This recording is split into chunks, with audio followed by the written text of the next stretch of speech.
I'm thirsty. I don't think you should drink that. It looks bad for you. Nonsense. It makes me feel great. Smarter. More aggressive. I feel like I could. Like I could.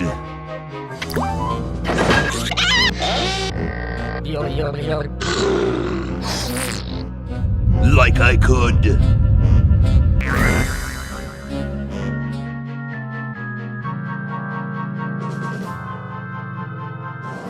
Take on the world.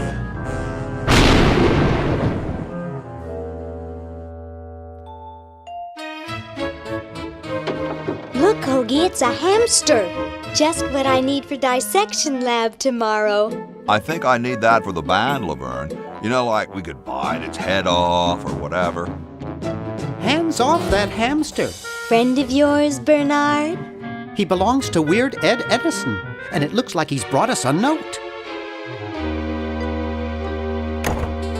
It's from my old friend, Green Tentacle. He says that Purple Tentacle's mutated into an insane genius, and Dr. Fred's going to kill them both.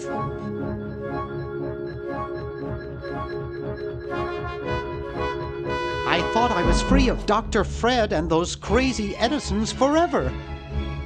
But now, I know that I must go back to the mansion.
Okay, we'll spread out commando style. Laverne, you go secure the area behind those double doors. Hoagie, you take care of upstairs reconnaissance. I'll maintain Command HQ here, in the lobby. What are we looking for? We've got to find where Dr. Fred is holding the tentacles. This better not take too long. I've got an anatomy final tomorrow. And I've got a show to set up later tonight. If I'm late, I don't get to test the drums. If I know Dr. Fred, he's got the tentacles tied up in his secret lab. Question is, where's his secret lab?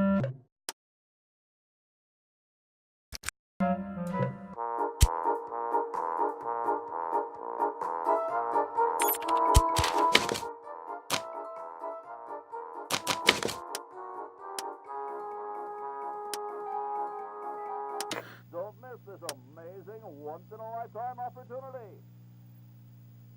That's right, an incredible 4,000-carat diamond with a piddling sum of $2 million. That number again, 1-8.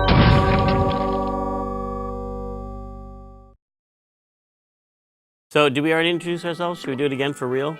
Who's gonna start? Peter. Hi, I'm Peter Chan, and I'm the lead artist. You drew that painting right there, right? Yes, I did, yes. Okay. I'm Larry Ahern, lead animator. You killed that bird. And I think that was a Leela scene. Oh, okay. She's the animal killer. I like the mustache trees in that last shot, Peter. I'm Tim Schafer, co-project leader of this lovely game. And I am Dave Grossman, other project leader and designer and writer along with Tim of this lovely game. That should have been our titles, co and other. Co and other, yeah. Clint Bajakian, one of the composers. Peter McConnell, one of the composers. Nonsense. Nice. Makes me feel great. The game has begun, you guys. Okay, so we saw the lovely, what's the name of that classical music that plays during the opening voice? Rossini, William Tell Overture. It's the quiet part of the William Tell Overture. There's two classical pieces that mean morning in cartoons. Yes, there's that one, and then there's... Bum, bum, bum, bum, bum. And the other one is... That's from... Where is that from? I don't remember.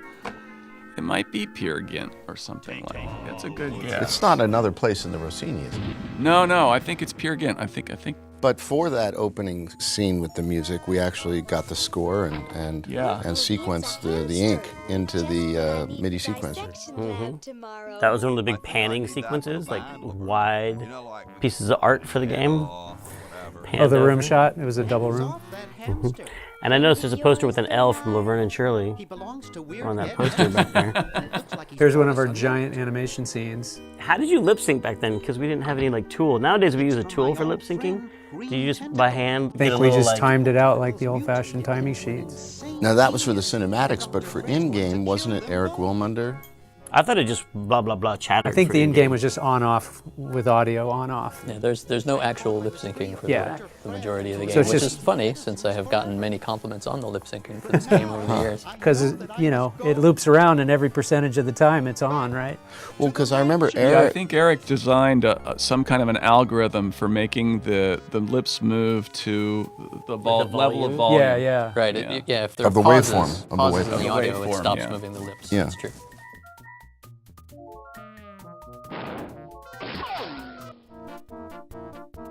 Now these credits were done by Kyle Balda. That's You're right. saying entirely on his internship? Yep. So wait, did we not pay for these credits? Or did we pay for them? He got paid, right?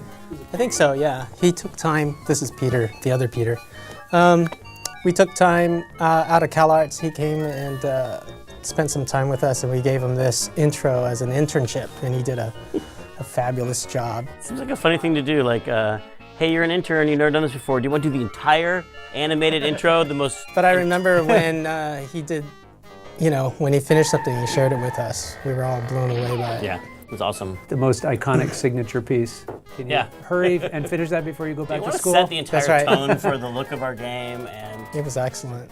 Awesome. I would later learn that this was the perfect piece to have Kyle work on because he was colorblind, as it turns out. I didn't know that. I saw him working on something else, and he had other people picking his colors for him. Oh, interesting. There was another 3D artist we had there in B Building that was colorblind too, and it was one of those things where people were just kind of, have you noticed everything he does? The reds don't make sense or whatever. I couldn't remember what it was. Oh, the cow. I always get really happy watching these credits. I like the stretchy cow neck. That cow should have showed up again later somewhere. Missed opportunity. What if the cow had come on their journey with them? Everything would have been so different. Well, here's the story explanation right now for why the cow doesn't come. Because he's just tired. Doesn't want to make like the walk I've been up to the hill. mansion before.